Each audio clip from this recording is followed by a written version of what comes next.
I'm back. Another video, congested udders. So, even though I've been raising goats for a long time, and sometimes you get complacent, or you forget things, or you're just upset and you can't think and you need to call a friend. So, I had a doe freshen, a yearling freshen, and everything seemed fine, but then I went to get the colostrum and one side was blocked. Not like, sometimes they get that real long, thick, waxy plug that goes a long way, and you have to kind of squeeze it out like toothpaste. I've dealt with that before. That's not what this was. So, I'm trying, and it's really rock hard. The whole udder was just full of these little crystal, crunchy, awful things. Anyway, so, I'm trying to milk it out. I took a milk sample, first of all. That was the very first thing I did, and like I've said in my other videos, so I took my milk sample, and then I froze it, and then I also had to assist the kidding on this doe, so I started her on biomycin after I took my milk sample, and then just kept trying to get the udder to milk out, and I couldn't. So I called my friend, because everybody's got to have one of those, and I said, what am I doing? What am I forgetting? What am I missing on this congested udder? And she said, well, have you given any Banamine? That's really good for that. Oh, okay, yeah, you're right. And then I had an epiphany. I have done this before, like 10 years ago, and I totally had forgotten this, so I'm hoping to post this here to save anybody from having to run around last minute and get this stuff. Some people, I don't know, I think it's working. So, because this morning, this is day 2, and I was able to clear the udder. So, I'm going to tell you what I did. Red clover tea. So when I did this many years ago, I used red clover extract that was like in a liquid form, but it's the same concept. Vitamin C, these are just chewables. I take 2 of these because she needs 1,000 milligrams, and I've been doing it 3 times a day, so I take 2 of these, put them in my mortar and pestle. And then before I'm doing that, I've got the tea here that I brewed, and I've already put my orange vitamin C in there, and then I'm gonna add a little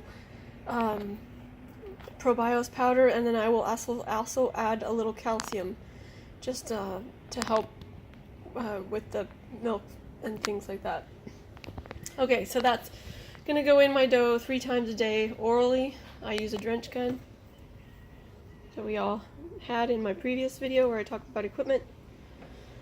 We're going to do that 3 times a day, and then actually what I did, and this was really handy, these hot packs. I found a hot pack. It was actually in my freezer, but it says that it's a hot cold pack. And so what I did is I took one of these brewed tea bags and used the red clover tea as my liquid, and I microwaved this pack to get it nice and hot, and I did hot compresses on her udder with the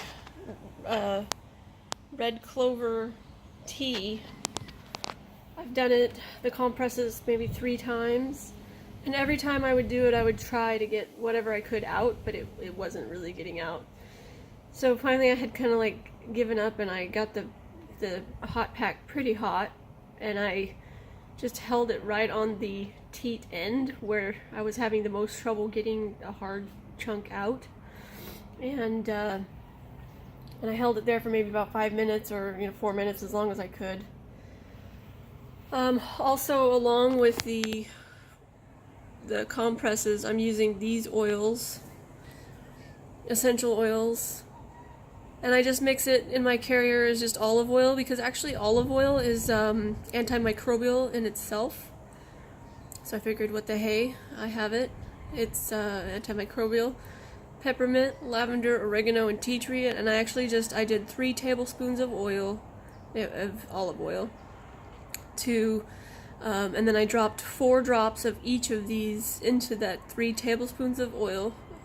So into 3 tablespoons of olive oil, I dropped 4 drops of each of these.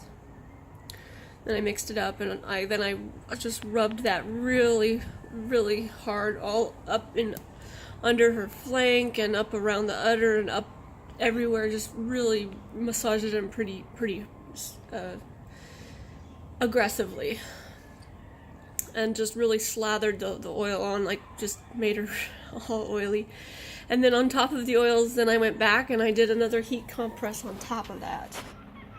Okay, so then I am also using traditional medicine as well, so I'm just trying to get kind of aggressive, and people might think, oh, you are being a little aggressive with that treatment.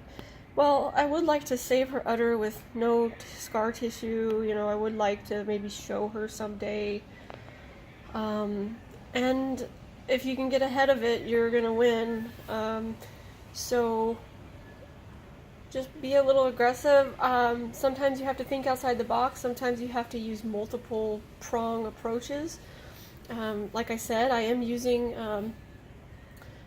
medicine like from the veterinarian. I'm using Spectrumast as well because it's real broad spectrum.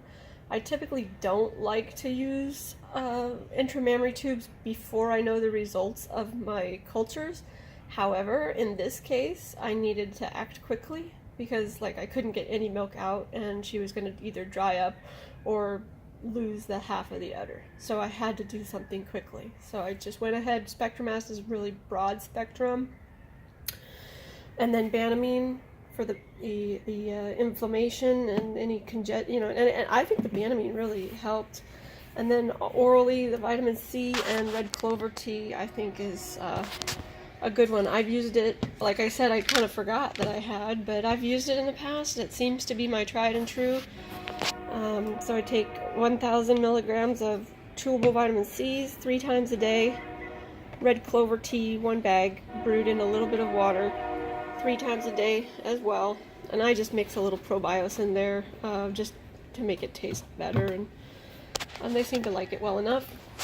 And then my oils that I'm using here on the skin of the udder. And I cleared it this morning, so I'm praying that it won't block again, and that because I can still feel chunks up high, so I'm hoping as they break free I can get them out. Congested udders, folks.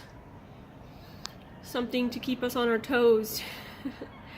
Anyway, I hope the rest of the kidding season is easy, and I wish the best to everybody as well. Go ahead and feel free to subscribe and share this video, and safe kidding, everyone.